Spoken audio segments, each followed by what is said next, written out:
Welcome friends.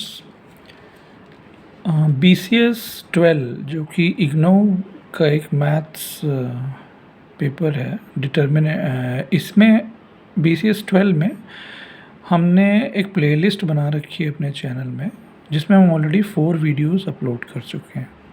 BCS 12 में 4 block हैं। हम ब्लॉक 1 के यूनिट 1 का वीडियोस इस समय अपलोड कर रहे हैं। इसमें हम लोगों ने डिटर्मिनेंट की वैल्यू कैसे निकालते हैं और डिटर्मिनेंट की प्रॉपर्टीज़ क्या हैं, इस पर कुछ वीडियोस ऑलरेडी अपलोड हो चुके हैं। उसी की कंटिन्यूएशन में इस वीडियो में हम डिटर्मिनेंट की 5 प्रॉपर्टीज़ पिछले वीडियो में डिस्कस कर चुके हैं। 6th प्रॉपर्टी हम डिस्कस करने जा रहे हैं यहाँ पे। तो 6th प्रॉपर्टी है सम प्रॉपर्टी। तो सम प्रॉपर्टी से क्या मतलब है समझते हैं।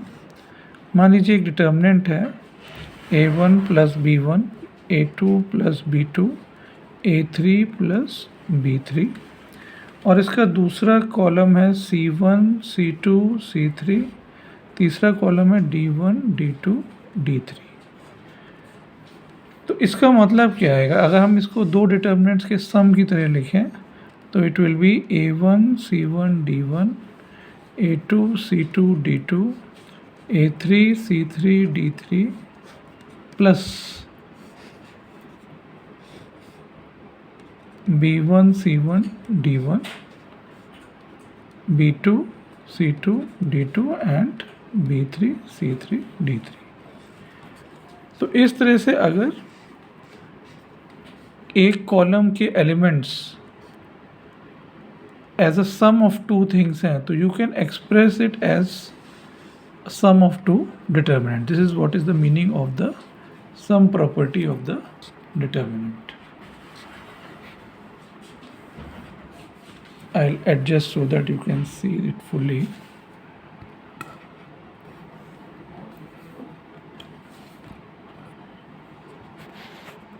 Now it is coming clear. ठीक है, तो सम प्रॉपर्टी क्लियर है। तो let us go to the next one, the 7th property, that is property of invariance. Property of invariance से क्या मतलब है देखते हैं। प्रॉपर्टी ऑफ इनवेरियंस कहता है कि एक डिटर्मिनेंट चेंज नहीं होता अगर हम उसके किसी रो या कॉलम में k टाइम्स कोई दूसरा रो या कॉलम जोड़ दें। Means the determinant remains unaltered by adding to a row और a column k times some different row और कॉलम। समझते हैं इसको भी। मान लीजिए एक हमारे पास डिटर्मिनेंट है A1 A2 A3 B1 B2 B3 C1 C2 C3। तो ये इक्वल होगा उस डिटर्मिनेंट के। जैसे मान लीजिए हमने डिसाइड किया कि हम C2 कॉलम को या C1 कॉलम को बना देंगे C1 plus k times C2। तो जो डिटर्मिनेंट बनेगा that means I have changed column 1। What I have done, column 1 has become column 1 plus k times column 2। That means column 1 has become A1 plus k B1, A2 plus k B2, A3 plus k times B3, rest of the things remaining the same. तो ये जो new determinant obtained हुआ इसका value पिछले determinant के value के equal होगा। This is called property of invariance, यानी वो वेरी नहीं किया अगर हमने किसी कॉलम में किसी दूसरे कॉलम का k टाइम्स ऐड कर दिया है। तो that is called property of invariance. Let us come to the 8th property of the determinant, triangle property. Triangle property से क्या मतलब है कि if all the elements of a determinant above और below the main diagonal, main diagonal means principal diagonal जो कि top left to bottom right है। मान लेते हैं ये डायगोनल A1 B2 C3 है और इसमें A1 B2 D3 है। इसमें इस प्रिंसिपल डायगोनल के नीचे के सब एलिमेंट 0 हैं, ऊपर A2 A3 B2 B3 और इधर A1 ऊपर के प्रिंसिपल डायगोनल के ऊपर के एलिमेंट्स 0 हैं और नीचे मान लीजिए ये A2 A3 B3 कुछ elements.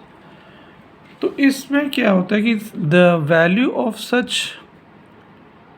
Determinants is equal to the product of the diagonal element. तो प्रोडक्ट डायगोनल एलिमेंट क्या है? A1 B2 C3 A1 B2 C3, इसको भी C3 कर देते हैं तभी इक्वल होगा।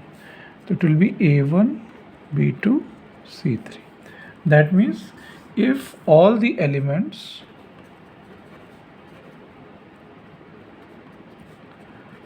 of if all the elements above or below the main diagonal are 0, then the value of determinant is equal to the product of the diagonal elements. ठीक है। Now in the next video what I will do, we'll evaluate the determinants. We'll do some questions in which we will make use of these properties which we have discussed in this last two videos. So subscribe the channel, you will get notifications.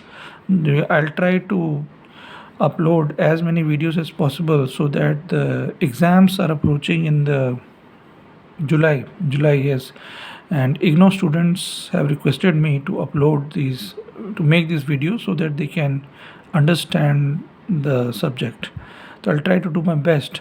Give your comments and suggestions on the comment section. I'll try to improve the videos and upload more and more videos for you. Thank you.